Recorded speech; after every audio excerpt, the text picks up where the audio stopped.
오늘 하나님 말씀은 창세기 49장 8절에서 12절까지 말씀입니다. 유다야, 너는 내 형제의 찬송이 될지라.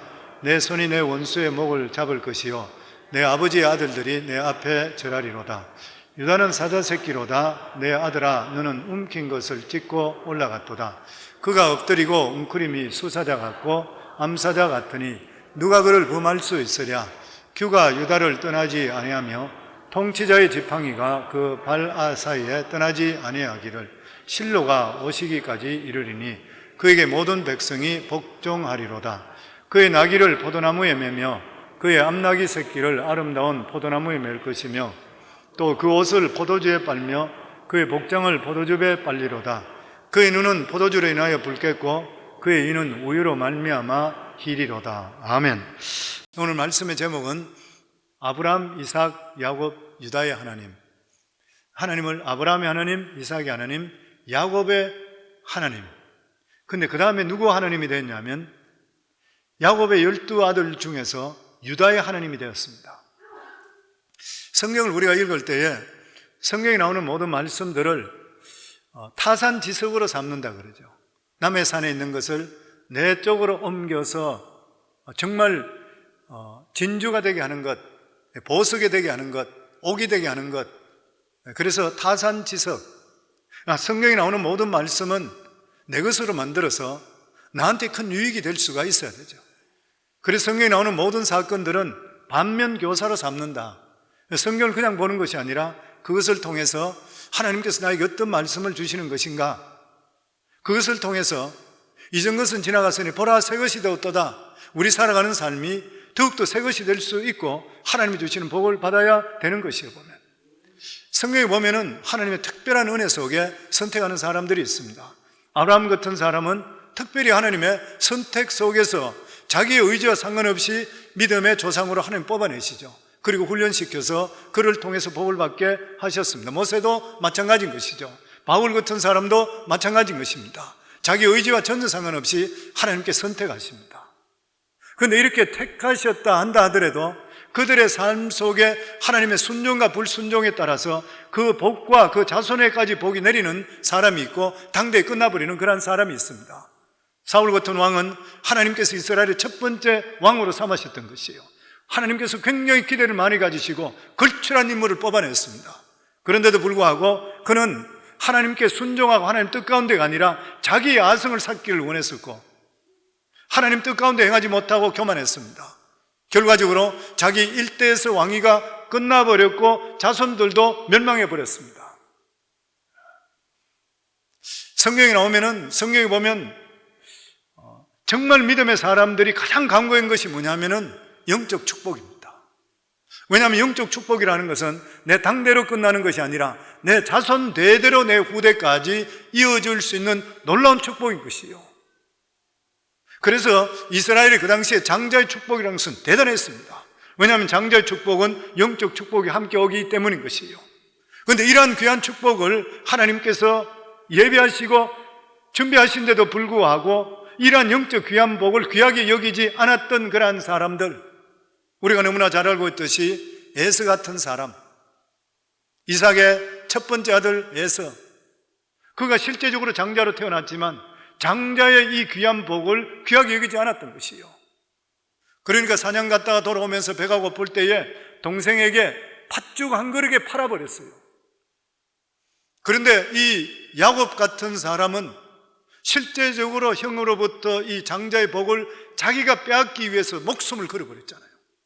그리고 결과적으로 형에게 이 팥죽을 통해서 팔았다고 해서 자기에게 온 것이 아닌데 아버지한테까지 거짓말하면서 장자의 축복을 받아버렸던 것이에요.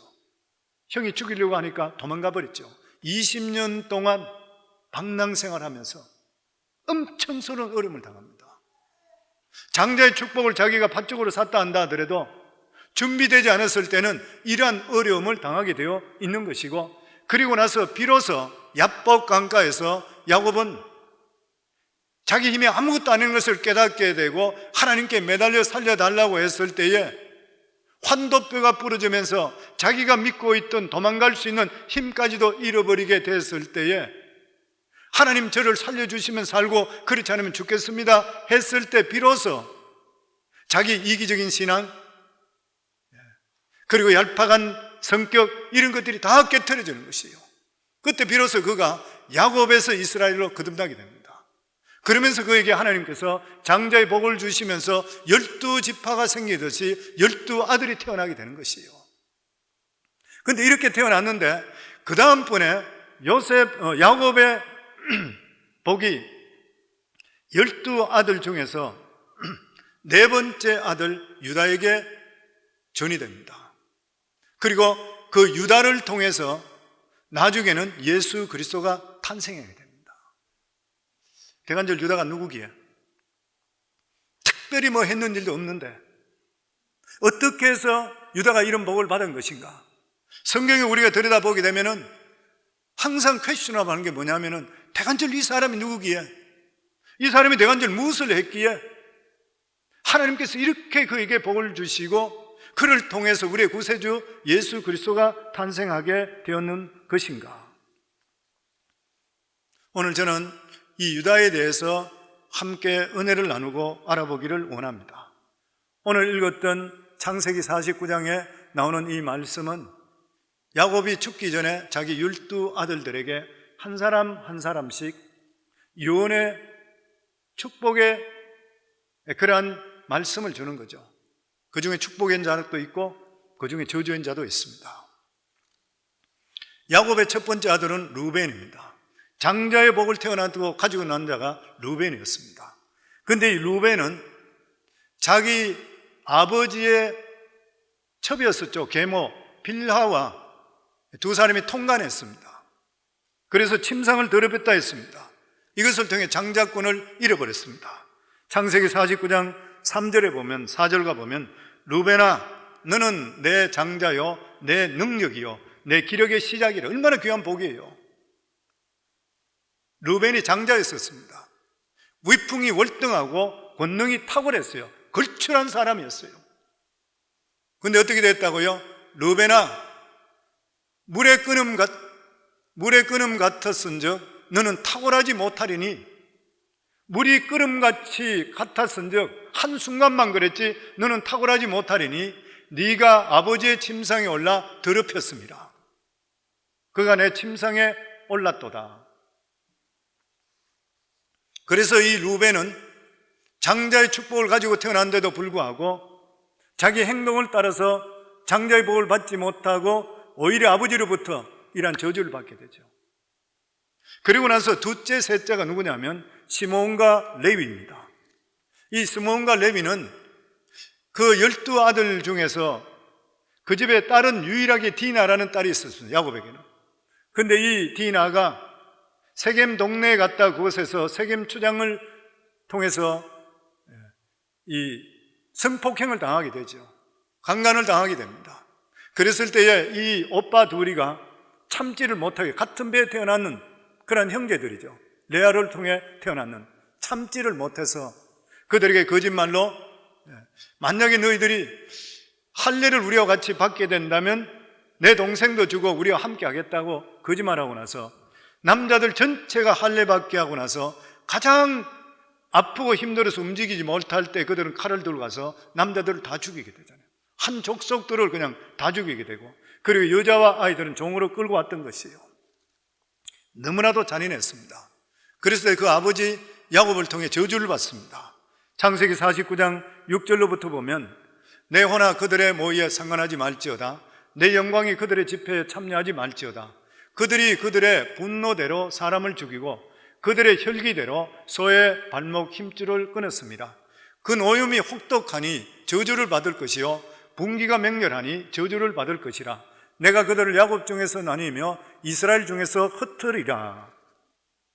12자손 중에 축복을 받지 못한 족속이 루벤이고 저주를 받은 족속이 시므온과 레위족입니다. 결과적으로 시므온은 족파는 실제적으로 유다 지파의 더부살이야 하다가 흡수되어 버렸습니다. 명맥이 없어져 버렸습니다. 그리고 레위는 나중에 회개함을 통해서 제사장 직분을 받게 되었지만 하나님께서 레위 지파에게 땅을 허락하지를 않았습니다. 그래서 그들은 평생 동안 다른 지파에 붙어서 살아가는 그러한 지파가 되어버리고 말았는 것이요. 그리고 다른 지파들, 나머지 지파들은 그냥 복을 받았습니다. 그런데 오직 유다와 요셉 지파만이 하나님의 넘치는 복을 받았던 거예요. 요셉은 복을 받을 만한 사람입니다. 애굽에 먼저 가서 총리가 되었고, 그리고 가나안 땅에 흉년이 왔을 때 온 가족들이 흉년으로 가뭄으로 죽게 되었을 때 그들이 모든 가족들을 다 초청해서 애굽 고센 땅에다가 정착시켜서 그곳에다가 430년 동안 살게 해서 이스라엘 나라를 만들게 했던 가장 주축을 이뤘던 사람이 요셉입니다. 그게 당연히 복을 받아야 되잖아요. 그러니까 이 야곱이 그 아들이 했는 것을 너무 고마워했던 거예요. 나중에 자식들에게 복을 내릴 때 요셉이 와서 복을 내릴 때 자식들을 데려오라 그러잖아요. 자식들을 데려올 때 아들 둘이 있었습니다. 에브라임과 므낫세죠. 이 므낫세가 형이고 에브라임이 차자인 것이요. 둘이를 데려오라. 그리고 나서 요셉에게 복을 주는 것이 아니라 이 아들 둘에게 복을 주면서 이 아들 둘, 그러니까 손자들을 의답해 버립니다. 그래서 요셉 지파라 그러면 므낫세와 에브라임 지파인 거예요. 그리고 다른 지파는 하나지만은 요셉만은 두 지파의 복을 받게 돼요. 그리고 레위 지파가 빠지면서 이 두 아들이 들어갔기 때문에 12지파가 되는 것이요.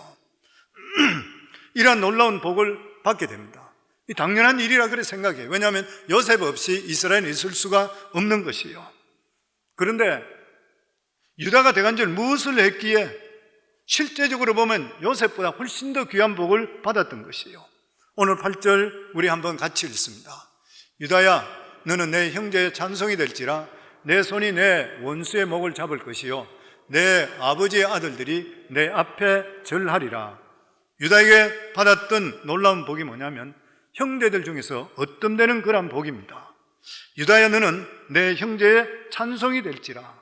머리가 되고 꼬리가 되지 않는 그런 복인 것이요. 그 당시에 형제 중에서 가장 어떤된다는 것이 뭐냐면은 인구 번성을 이야기합니다. 민수기에 보면은 모세가 이스라엘 백성들 인구를 2번 조사를 하는 내용이 나와 있습니다. 처음에 출애굽했을 때에 20세 이상 먹은 장정들이 명수가 얼마 있었냐면은 60만 3,550명이었습니다. 그리고 평균적으로 따지게 보면 약 5만 정도 되고 가장 적은 지파가 므낫세 지파로 3만 한 2,200명 정도 되었습니다. 그런데 이 유다 지파는 무려 7만 4천 명이에요. 엄청스럽게 강성했습니다. 이게 어뜸이 되는 것이에요. 그리고 두 번째로 경제적으로 강성했습니다.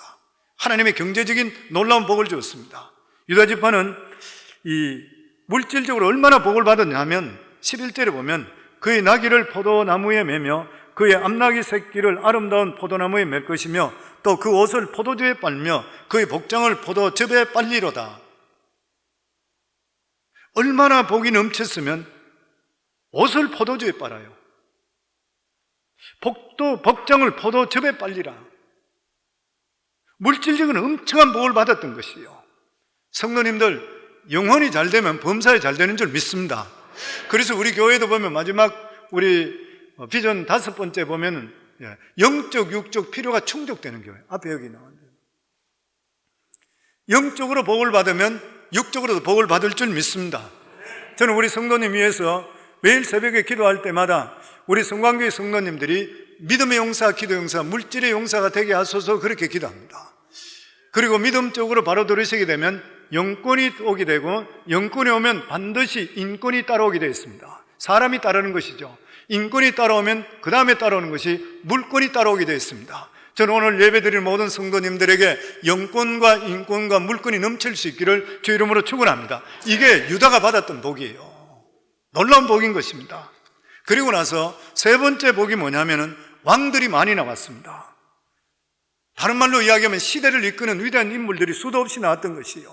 10절 말씀에 보면 규가 유다를 떠나지 아니하며 통치자의 지팡이와 그 발사에 떠나지 아니하기를 실로가 오시기까지 이르리니 그에게 모든 백성이 복종하리로다. 이스라엘의 39명의 왕들 가운데 유다 지파 출신이 가장 많습니다. 그리고 네 번째, 하나님께서 유다 지파에 주시는 복이 뭐냐면은 민족의 대표 지파가 되게 했습니다. 나라를 말할 때는 이스라엘이라 그래요. 근데 민족을 말할 때는 12지파 중에서 유다 지파가 대표이기 때문에 유대인이라 그래요. 지금도 이스라엘 그러면 유대인이라 그렇게 이야기해요. 그래서 이스라엘 사상을 보면 유대이즘이라 그렇게 이야기해요. 민족의 대표 지파가 되었습니다. 모든 일에 앞장서게 되었던 그러한 축복을 받았던 것이죠. 그리고 무엇보다도 예수 그리스도가 유다 지파에서 나왔습니다. 믿음의 복된 가문을 일으켰던 것이요. 이것은 말로 할 수 없는 놀라운 축복입니다. 그래서 신약 성경 맨 첫 장에 마태복음 1장 1절에서 2절 우리 같이 한번 읽습니다. 아브라함과 다윗의 자손 예수 그리스도의 계보라. 아브라함이 이삭을 낳고 이삭은 야곱을 낳고 야곱은 유다와 그의 형제를 낳고 야곱이 누구를 낳았어요? 르벤을 낳았잖아요. 시므온도 낳았잖아요. 레위도 낳았잖아요. 그 형들이 다 없어져 버리고 야곱은 유다를 낳고 뛰어넘어 버립니다. 그래서 아브라함의 하나님, 이삭의 하나님, 야곱의 하나님은 유다의 하나님이 되는 거예요. 그것도 자기가 장자도 아닌데도 불구하고 실수도 많은데도 불구하고 잘못된 일이 많은데도 불구하고 어떻게 해서 유다의 아버지가 하나님이 되시고 유다를 통해서 메시아인 예수 그리스도가 태어나게 했는 것인가? 더더욱이나 이 넷째 아들 유다는 허물도 많고 아내가 일찍 죽었기 때문에 창녀인 줄 알고 찾아갔더니만 자기의 며느리가 창녀로 변장해 있는 것도 모르고 들어갔다가 거기에서 자식을 낳게 돼요. 도덕적으로 여러 가지 문제가 많았던 것이에요. 더더욱이나 동생 요셉을 팔 때에 애굽에 팔 때 같이 동참했던 그러한 사람. 그런데 이 사람이 어떻게 해서 인류의 구원을 이루는 이 메시아가 탄생하는 혈통의 장자의 직분을 갖게 되었는 것인가? 너무나도 관심이 많습니다. 이것을 보면서 허물 많은 우리도 다 허물 많잖아요. 이런데 불구하고 어떻게 이렇게 됐는가? 타산지석이 되고 정말 우리가 그 말씀, 이 사람을 따름을 통해 우리에게 용기가 되고 힘을 주는 것이 바로 유다인 것이요. 우리가 이것을 볼 때에 택하심을 받는 것은 하나님의 은혜입니다. 이것은 우리가 어떻게 할 수가 없습니다. 무조건 정해버리는 것이요. 그런데 택함을 받았다 한다 하더라도 택함 받은 사람이 하나님 말씀에 어떻게 반응하고 행동하고 실행하느냐에 따라서 운명이 결정된다는 거예요.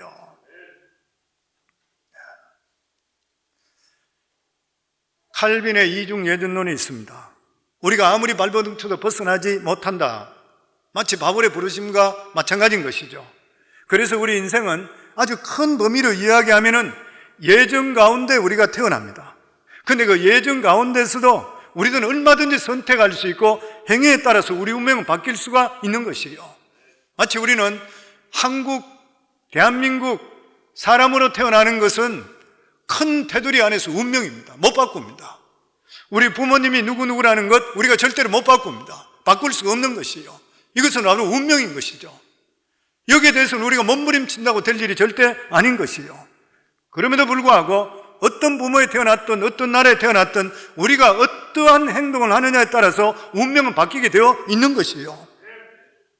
하나님께서는 이스라엘 백성들을 선택했지만 말씀에 순종하느냐 안 하느냐에 따라서 복과 저주가 너희 앞에 있다 그랬어요. 같은 이스라엘인데도 불구하고 복을 받은 민족이 있고 저주를 받은 사람이 있다고 하는 것입니다. 그러니까 우리가 예수 그리스도를 믿는다는 것은 마치 천국 보험에 가입한 것과 똑같아요. 우리는 죽으면 천국 가게 되어 있는 것이에요. 그럼에도 불구하고 우리가 이 세상에 살아갈 때에 하나님께 주시는 말씀대로 사는 자와 그렇지 않는 자들은 천지 차이라는 것이에요.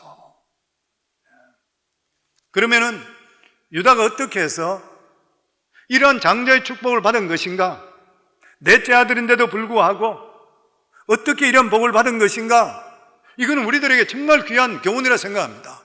그런데 유다가 하나님으로부터 이러한 복을 받았던 근본적인 이유가 뭐냐면 회개입니다. 자기 잘못을 돌이켰던 것이에요.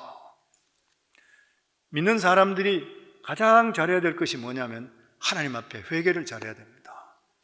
회개는 누가 하는 것이에요? 영적으로 민감한 자가 잘하게 되어 있습니다. 영적으로 민감해야 되는 것이에요. 내가 잘못되고 있다고 생각되고 바로 믿지 못한다고 생각할 때는 돌아올 수가 있으셔야 되는 것이요. 우리 모두 잘못할 수가 있는 것입니다. 그런데 깨닫고 자복해야 되는 것이요. 자식들이 있는데 자식들이 잘못하더라도 잘못했다고 부모 품을 파고들게 되면 눈물을 흘리면서 용서해달라 그러면 그 부모 누가 그 자녀를 용서하지 않겠습니까?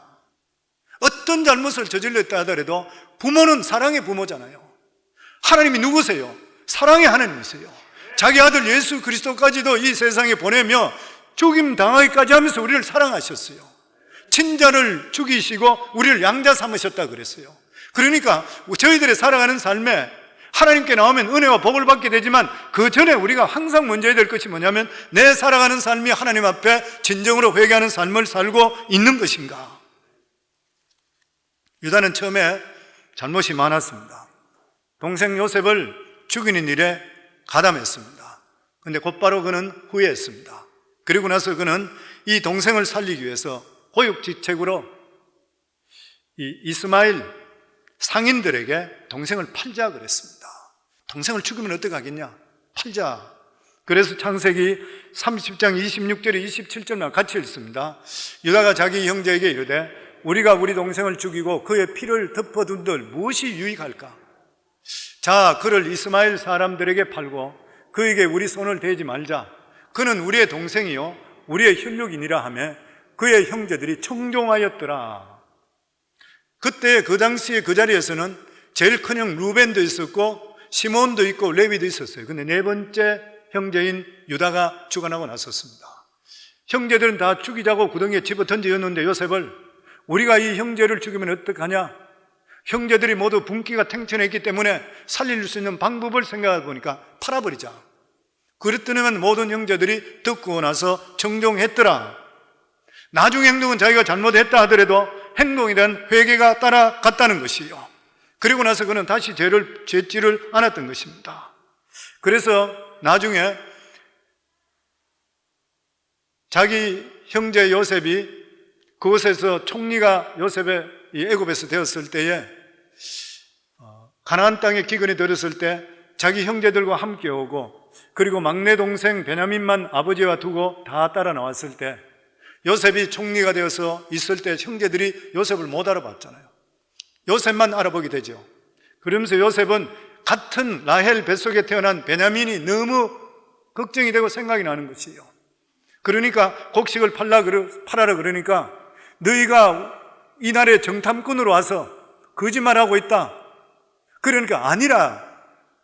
그러면 형제 중에 다른 형제 없느냐? 그러니까 막내가 있는데 그 막내는 아버지와 지금 함께 있다.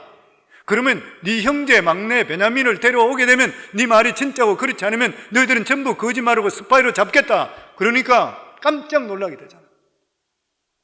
다른 형제는 어찌할 줄 모르는데 그때에 이 유다가 나서는 것이에요. 실제적으로 우리 아버지는 아들이 또 하나 있었는데 그가 죽었기 때문에 우리 아버지의 마음은 마음이 아니라 이제 마지막 남아있는 이 베냐민밖에 없는데 그 아들을 품에 끼고 있다. 근데 그 아들을 만약 여기 데려오라 그러면 우리 아버지는 죽는다. 그러니까 차라리 내 생명을 담보로 할 테니까 제발 우리들을 그냥 두고 아들을 데려오지 말게 해달라고 부탁하잖아요. 자기 생명을 걸어버립니다. 그러면서 그는 완전한 회개를 하게 되는 것이요. 동생을 위해 목숨을 거는 것입니다. 그렇기 때문에 우리 삶 속에 죄를 짓는 것이 문제가 아니라 더 큰 문제가 뭐냐면 회개에 달려 있어요. 성경에 보면은 여러 가지 예화 중에 탕자의 예화가 있습니다. 아들 둘이 있는 것 잘 알고 있잖아요. 둘째 아들은 허랑방탕해서 아버지에게 유산을 먼저 달라고 해서 떠나서 허랑방탕해서 돈을 다 써버립니다. 그리고 나서 돼지부리에서 돼지 치는데 돼지 먹이는 쥐업 열매도 없어서 배고리를 하게 됐어요. 그러니까 그 당시에 유대인들은 돼지고기를 안 먹었기 때문에 이방 나라에 가서 지금 죽을 고생을 하고 있었던 것이에요. 그러다가 자기 생각할 때 우리 아버지 집에는 먹을 것이 많은데 내가 왜 이러고 있나? 아버지 집에 가서 내가 품꾼이 되어서 살겠다. 그럼 다시 돌아오게 되잖아요. 자기가 회개하고 다시 돌아오게 될 때 아버지가 상거가 먼데도 보고 있다가 뛰어가서 입을 맞추고, 그리고 그 아들에게 옷을 새로 입히고, 자기가 끼고 있던 가락지를 아들에게 끼워주고, 신발을 다시 챙겨주고, 그리고 송아지를 다시 잡는 것이에요. 무슨 말인 것이요? 이 가락지를 다시 끼워준다는 것은 이미 아들이 떠나서 버림받았다 하더라도 다시 그의 위치를 아버지의 통일로 옮겨주는 것이에요. 우리가 벤허 영화를 보게 되면 거기에 주다 벤허가 나중에 은혜를 받아서 노예가 되지요. 그러다가 전쟁터에서 배가 파손될 때 사령관을 살려주게 되지 않습니까? 로마의 사령관을 살려주게 될 때 이 로마 사령관이 자살하려고 했을 때 이 주다 벤너를 통해서 다시 살게 되고, 그 은혜가 감사해서 그 아들을 양자로 삼게 되잖아요. 양자로 삼게 될 때 자기의 손가락에 끼고 있던 반지를 끼워서 아들에게 끼워줍니다. 큰 파티를 하면서 고관대작 다 부르고 나서 그리고 반지를 끼워주는, 그 말이 뭐냐면 이 아들은, 이 자는 이제 내 아들이고 나와 똑같다. 그렇기 때문에 주다 벤너가 다시 유대로 돌아갔을 때에 유대 총독이 빌라도였었는데, 이 빌라도도 이 주다 벤너를 마음대로 하지 못했잖아요. 왜냐하면 자기 아버지가 워낙 높은 지위에 있었기 때문에 아들을 똑같이 취급하는 것이에요. 그러니까 여기서도 탕자가 돌아오게 될 때 이 아버지가 다시 지위를 모두 다 회복시켜 주는 것이에요. 하나님께서 우리들에게 회개에 대한 뜻을 우리에게 말씀한 게 뭐냐면, 너희가 어떤 죄를 지었다 한다 하더라도 아버지께 다시 돌아오게 될 때는 모든 것을 회복시켜 준다고 하는 것이에요. 유다가 그렇게 했습니다. 자기의 잘못을 다 내려놓고, 그리고 다시 형제를 위해서 목숨을 내놨잖아요. 행동적으로 보여줬던 것이에요. 우리가 실제적으로 회개했다 그러면 말로만 회개가 아니라 삶 속에서 열매가 맺힐 수 있어야 되고, 삶 속에 하나님께 보여줄 수가 있어야 돼요. 유다가 그랬었습니다. 그렇게 했을 때 어떻다고요? 요한일서 1장 9절에 보면 우리 같이 읽습니다. 만일 우리가 우리 죄를 자백하면 그는 미쁘시고 의로우사 우리 죄를 사하시며 우리를 모든 불의에서 깨끗하게 하실 것이요. 기독교 역사상 회개 없이 부흥은 없습니다. 우리 인생에 살아가는 삶에도 내 자신의 삶이 하나님 앞에 잘못된 것 회개하지 않고는 하나님의 능력은 우리 속에 절대 임할 수가 없는 것이에요. 성도님, 복을 받기를 원하십니까? 하나님 앞에 먼저 내 자신의 삶에 잘못된 것을 고백하시고 다시 회개하고 제자리로 돌아올 수 있기를 주의 이름으로 축원합니다. 아멘. 그리고 이 유다가 했던 것이 무엇이에요? 사랑과 희생입니다. 행동적으로 동생 베냐민을 위해서 자기 몸을 담보로 했습니다. 아마 저는 이 말씀을 보면서 느끼는 것이 뭐냐면, 아마 하나님께서 유다를 통해서 예수님 메시아가 태어나게 했던 그런 이유가 뭐냐면, 하나님의 마음을 가장 잘 알았구나. 예수님이 누구세요? 하나님의 아들이신데도 불구하고 하나님 마음을 아시고 이 세상에 오셔서 우리 인간을 위해서 자기의 생명을 담보로 내고 그러셨잖아요. 그리고 십자가에 못 박혀 죽으셨잖아요. 그러니까 이 유다에 했는 일이 메시아가 했는 것이 너무 닮았어요. 나를 차라리 죽일지언정 내 동생은 살려주소서. 예수님 하신 것이잖아요. 그러니까 요셉 지파를 통해서 메시아가 난 것이 아니라 유다 지파를 통해서 메시아가 나게 되었던 것이에요. 성도님들, 이 성경 전체를 통틀어서 딱 두 마디로 한다면 사랑이잖아요. 하나님의 사랑입니다. 우리 모두 다가 하나님의 사랑을 다 입은 자인 것이에요. 하나님께서 가장 기뻐하는 것이 무엇이에요? 사랑하고 희생하는 것이에요. 하나님께서 사랑하고 희생하고 사람들에게 화평케 해줄 때는 하나님의 아들이 된다 그랬어요. 그래서 마태복음 5장 9절에 보면 화평케 하는 자는 복이 있나니 그들이 하나님의 아들이라 일컬음을 받을 것이라. 화평케 하는 자가 하나님의 아들. 우리가 가는 장소들이 화평케 해야 돼요. 분란을 일으키지 마시고 분란이 있는 데서 화평으로 다시 해줄 때 하나님 그 사람은 복을 주시게 되어 있는 것이에요. 예수님께서 위대하신 것이 무엇입니까? 화목 제물로 오셨잖아요. 하나님과 우리 관계가 죄로 말미암아 원수되던데 예수님께 십자가에 못 박혀 죽으심을 통해 하나님과 우리 관계를 화목케 만들어 주셨는 것이에요. 그렇기 때문에 성도님들, 사람 관계에 화목케 하는 사람이 되기를 주의 이름으로 축원합니다. 그리고 하나님이 기뻐하시는 희생할 수 있기를 주의 이름으로 축원합니다. 섬기는 교회를 위해서 희생하기를 주의 이름으로 축원합니다. 가정에서 남편과 아내로서 서로 희생하기를 주의 이름으로 축원합니다. 직장에서든지 간에 희생하기를, 자녀를 위해 희생하기를 주의 이름으로 축원합니다. 할 수만 있다면 화목하게 하고 희생하고 사랑하기를 주의 이름으로 축원합니다. 이렇게 할 때 하나님의 놀라운 복이 유다에게 임했던 것이요. 그리고 유다를 보면 또 하나 우리가 느낄 수 있는 것이 뭐냐면은, 유다 지파는 광야를 지날 때 가나안 정복에서 항상 앞섰던 그러한 지파였었습니다. 항상 적극적으로 살았고 긍정적으로 앞장섰었습니다.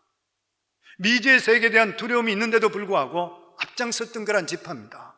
민수기 10장 11절로부터 14절입니다. 같이 읽습니다. 둘째 달 스무날에 구름이 정거에 성막해 떠오르매 이스라엘 자손이 시내 광야에서 출발하여 자기 길을 가더니 바란 광야에 구름이 머무니라. 이와 같이 그들이 여호와께서 모세에게 명령하신 것을 따라 행진하기를 시작하였는데, 선두로 유대 자손의 진영의 군기에 속한 자들이 그들의 진영별로 행진하였으니 유대 군대는 암미나답의 아들 나손이 이끌었고, 광야 40년 길에서 유다 지파가 항상 먼저 움직였습니다.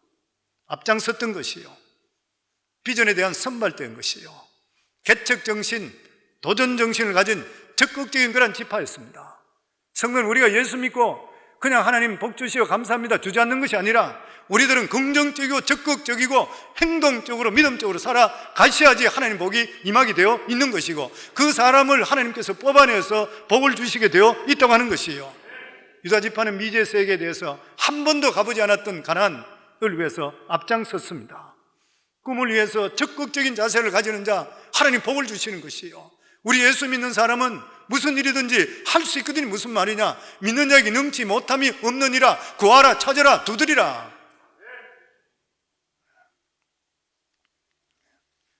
가나안 정복에서도 유다 지파가 앞장섰습니다. 우리가 잘 알고 있듯이 12지파 중에 다른 지파 족장들은 모두 다 돌아와서 다 부정적으로 복을 냈습니다. 그런데 갈렙 지파의 족장이었던, 유다 지파의 족장이었었던 갈렙, 베냐민 지파의 여호수아, 이 두 사람, 만일 그들은 우리의 밥이라 하나님께서 이미 그들의 신은 떠나게 했다, 이런 마음, 더더욱이나 이 갈렙은 이방 사람인데도 불구하고 믿음 때문에 그 위대한 유다 지파의 족장이 되었잖아요. 성도님, 우리 인생은 얼마든지 변화될 수 있고, 인생은, 우리 운명은 얼마든지 바뀔 수 있습니다. 왜냐하면 성경에 우리가 보시면은 운명대로 될지어다 했는 말씀이 있습니까? 없습니다. 환경대로 될지어다 있습니까? 없습니다. 성경이 뭐라 그랬습니까? 믿음대로 될지어다 그랬어요. 우리가 믿음 가지고 하나님 말씀 가지게 되면 운명은 바뀌게 되어 있는 것이요, 환경도 바뀌게 되어 있는 것이요, 우리가 믿음으로 승리할 수 있기를 주의 이름으로 축원합니다. 그래서 우리가 예배 승리, 인생 승리, 기도 승리, 인생 승리, 말씀 승리, 인생 승리하는 것이에요. 유다 지파는 하나님의 이러한 말씀을 가지고 자기들은 주시는 그것 때문에 적극적으로 나가게 될 때 하나님의 놀라운 역사는 임했다고 하는 것입니다. 그래서 성도님들, 생각을 바꾸기를 주의 이름으로 축원합니다. 생각이 우리를 주관하게 되어 있어요. 시브리 11장 3절에 보면 우리 인생은 뭐가 다스리냐 하면은 이런 말씀이 있습니다.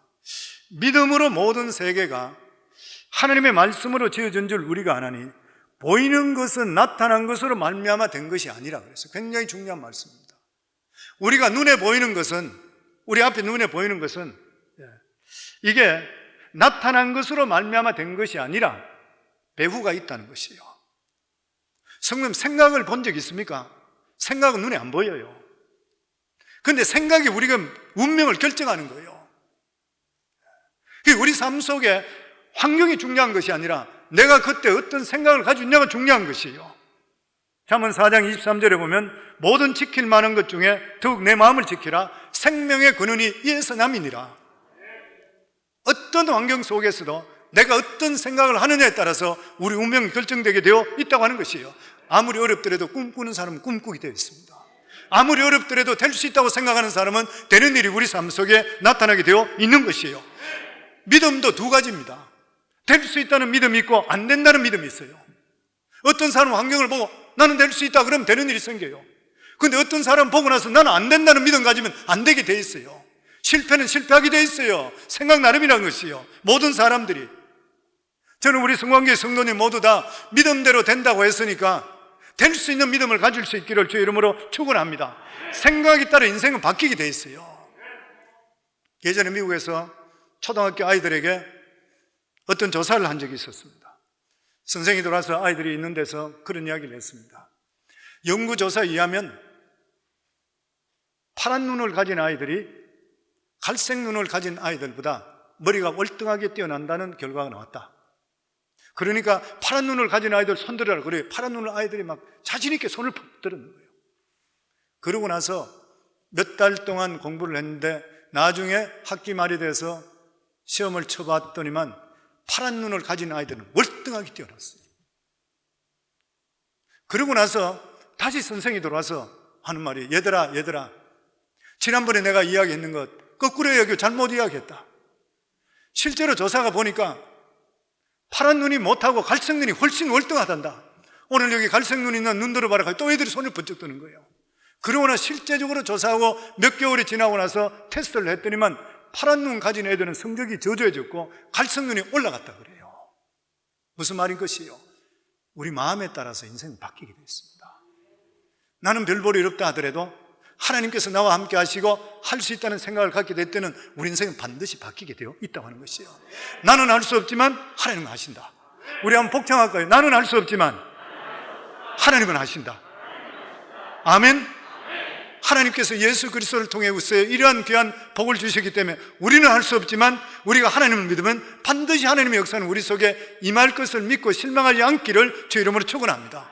그리고 저는 마지막으로 이 성경을 보면서 이 유다를 보면서 유다는 태어날 때부터 이 사람은 하나님의 사람이었었구나, 그렇게 느꼈습니다. 왜 그러냐면은 우리가 잘 알고 있듯이 야곱은 라헬을 연모해서 라반 삼촌 집에서 결혼하는데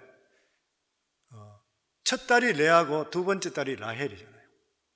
라헬과 결혼시키 달라고 해서 7년을 봉사하겠다 그러니까 좋다고 해서 라헬을 준다고 했는데 밤에 자고 일어나니까 그날 밤에 잤는 사람이 라헬이 아니라 큰 언니인 레아였었잖아요. 아버지 사기 결혼에 이 레아가 같이 희생돼 버렸습니다. 그 나라 풍습은 언니가 먼저 가기 전에 동생이 먼저 못 간다고 나중에 깨고 나서 거짓말했지요. 그래서 레아가 결혼을 해서 첫 번째 부인이 된데도 불구하고 야곱의 마음은 라헬에 계속 가 있었습니다. 그러니까 사랑받지를 못하게 되는 것이요. 이 레아의 마음이 얼마나 괴로웠냐 하면은 첫 번째 아들이 나왔을 때 르벤을 낳게 됩니다. 르벤을 낳았을 때에 이름을 어떻게 지었냐 하면 르벤이라는 뜻이 뭐냐면 보라 아들이라. 여호와께서 나의 공고함을 돌아보시고 아들을 낳았으니까 내 남편이 나를 사랑하리라. 그래서 르벤은 이름을 지었습니다. 여인으로서 남편의 사랑받지 못하니까 그 아픔 말할 수가 없는 것이죠. 그런데도 불구하고 남편의 사랑을 못 받는 거예요. 두 번째 아들을 낳았는데 시므온입니다. 시므온이라는 이름이 뭐냐면 하나님께서 내 한을 들으셨다, 그 말인 것이에요. 사랑받지 못했는 것 하나님께서 기억하시고 신음소리를 들으셨다. 그런데도 불구하고 남편이 사랑을 안 줘요. 세 번째 아들을 낳는 것이 레위입니다. 레위라는 이름 뜻이 뭐냐면 연합이라는 뜻이요. 이제는 내 남편이 나와 같이 연합되겠구나. 그래서 연합이라는 이름까지 지었어요. 그런데 그럼에도 불구하고 이 야곱이 레아를 사랑하지를 않았습니다. 사랑받지 못했던 그런 아내, 소망이 다 깨어져 버렸어요. 그리고 또다시 임신을 했습니다. 네 번째 아들을 낳았는데 유다예요. 유다라는 뜻이 뭐냐면 이제야 여호와를 찬송하리라는 뜻입니다. 하나님을 찬송한다는 뜻이에요. 이 네 번째 아이 태어나고 그러면서부터 레아의 마음에는 변화가 일어나기 시작하는 것이에요. 아들을 네 번째까지 낳았다 그러면 연년생을 낳았더라도 4년인 것이고 2살 터울로 낳았다 그러면 8년이 걸렸습니다. 4년에서 8년 동안 남편의 사랑을 받지 못했던 이 아내의 마음, 이 남편은 라헬만 생각하고 있는 이거 얼마나 고통스러운 일인지 모르는 것이요. 그때 비로소 레아가 깨닫게 된 것이 뭐냐면 남자를 의지하더라도 별 볼 일이 없구나. 좀 말이 좀 이상하지만 사람은 실망해요, 안 해요? 다 실망하게 되어 있습니다. 레아는 살아가는 삶의 목적이 남편의 사랑이었습니다. 근데 자식을 4번째까지 낳을 때까지 남편의 사랑을 받지를 못했던 것이요. 그러니까 배신과 공밖에 없었던 것이요. 남편이 그럴 때가 있는 것 같아요. 그러면서 4번째 아이를 낳으면서 남편에 대한 실망이 하나님을 바라보기 시작합니다. 아, 내가 이 세상에 의지하고 믿을 수 있는 분은 하나님밖에 없구나. 그러면서 그 이름을 유다라고 지었던 것이요. 그러면서 나는 내 남편과 상관없이 하나님을 찬송하리라. 레아에게는 인간의 절망이 하나님의 희망으로 시작이 되었습니다. 여기서 남편이라는 것은 세상이라 생각할 수가 있는 것입니다. 성도님, 세상으로는 우리가 절대적으로 만족할 수가 없는 것이요. 남편, 물질, 성공, 인간적인 사랑, 이것을 얻으면 행복할 줄 알았는데 실제로 보니까 아무것도 아닌 것이요. 여기서 보면은 영적 성숙 단계를 볼 수가 있는 것이요. 부질없는 세상에 대해서 미련두지 말고 하나님을 부여잡는 이러한 여인의 모습, 이것을 보면서 성경의 요한복음 4장에 나오는 수가성의 여인이 생각이 납니다. 이 여인은 결혼을 5번이나 했다가 다 헤어지고 6번째 남편 아닌 오고 가다가 만났던 남자하고 살고 있었던 것이요. 저는 이 남자 만나면 더 잘 살 수 있을까? 더 행복할 수 있을까? 이런 사람도 만나보고 저런 사람도 만나보고 수많은 남자들을 5명이나 가르고 6번째 살았다 그러니까 얼마나 세상에 대한 갈급함이 많았던 여인인 것이요. 그럼에도 불구하고 그는 그 마음속에 만족이 없었습니다. 그런데 예수님께서 이 여인을 찾아서 사마리아 수가성에 가서 그 여인을 만나서 예수 그리스도의 복음이 전거되는 순간에 이 여인의 인생은 완전히 바뀌게 되었던 것이요. 레아도 마찬가지였습니다. 이 유다를 낳기 전까지는 하나님을 진짜로 몰랐습니다. 그런데 유다를 낳고 나서부터 그 인생이 완전히 하나님 쪽에 사람을 바라보는 것이 아니라 하나님을 바라보는 인생으로 바뀌게 되었던 것이요. 저는 이 말씀을 주시면서 우리에게 주시는 교훈이 뭐냐면, 사랑하는 성도님들, 우리가 예수 믿고 살아갈 때에 우리를 통해서 누가 하나님을 바라보는 사람이 있습니까? 진짜 하나님이 살아계신 것을 우리가 믿고 있다고 살아가면서 주위 사람들이 나를 보고 나서 하나님을 발견할 수가 있는가요? 나 혼자만 그냥 잘 먹고 잘 살고 예수 잘 믿는 것인가요? 아니면은 나 때문에 하나님을 보여줄 수가 있는 것인가요? 우리 예수 믿는 사람이 진짜 필요한 것은 나를 통해서 살아계신 하나님이 나타날 수가 있어야 돼요. 복음이 증거될 수가 있어야 되고, 아, 예수 믿으니까 저렇게 되는 것이구나, 내 인생이 바뀌구나, 이것을 우리를 통해 나타날 수가 있어야 돼요. 하나님이 진짜 기뻐하시는 거예요. 저는 유다가 이러한 역할을 했기 때문에 하나님께서 유다를 더 축복하셨다고 믿습니다. 저는 특별히 성경에 나오는 많은 사람들 중에서 유다에 대해서 정말 관심이 많았습니다. 아니, 이 사람이 정말 성경적으로 볼 때는 특별한 것이 아닌데도 불구하고 어떻게 해서 요셉보다도 더 귀한 복을 받은 것인가? 그래서 그 말씀 속에 들어가 볼 때에 우리와 같이 허물이 많지만 그는 회개했습니다. 그리고 회개의 열매가 사랑과 희생을 했던 것이요. 그리고 어떤 일에서도 그는 믿음을 가지고 나서 뒤로 가지 않았습니다. 불태전의 믿음을 가지고 앞장섰어요. 성도님, 우리가 믿음으로 뒤로 물러가지 마시고 하나님의 뜻이고 교회 일이고 무슨 일이면 앞장서기를 주의 이름으로 축원합니다. 그리고 내 자신을 통해서 하나님이 나타날 수 있어야 돼요. 내 주위에 있는 사람이 나 때문에 복을 받아야 돼요. 내가 하나님 믿는 것을 통해서 나 때문에 그 사람도 같이 복을 받을 수가 있어야 되고 인생이 변화될 수가 있어야 돼요. 하나님께서 반드시 그 사람을, 유다에 주셨던 이러한 복을 별 볼 일 없는 우리지만 그 믿음을 본땀을 통해 우리에게도 나타날 줄을 믿습니다. 저는 우리 성광교회 성도님들, 이러한 인생들 정말 우리는 믿음대로 이루어지는 이러한 믿음 가져서 복된 인생 되기를 주의 이름으로 축원합니다.